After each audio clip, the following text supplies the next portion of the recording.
రథసప్తమి. కలియుగ వైకుంఠం తిరుమలలో అంగరంగ వైభవంగా రథసప్తమి పర్వదిన వేడుకలు. సూర్యోదయం మొదలు చంద్రోదయం వరకు 7 కొండలవాడు ఒకే రోజు 7 వాహనాలలో తిరుమాడ వీధుల్లో విహరిస్తూ భక్తులను అనుగ్రహిస్తాడు.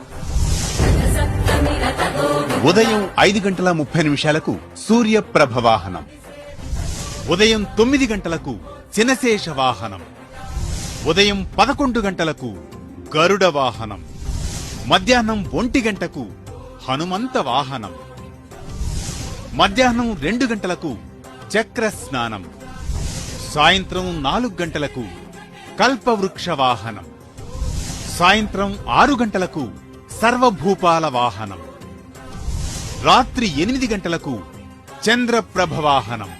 తిరుమల నుండి ప్రత్యక్ష ప్రసారం మీ శ్రీ వెంకటేశ్వర భక్తి ఛానల్లో వీక్షించండి, ధరించండి.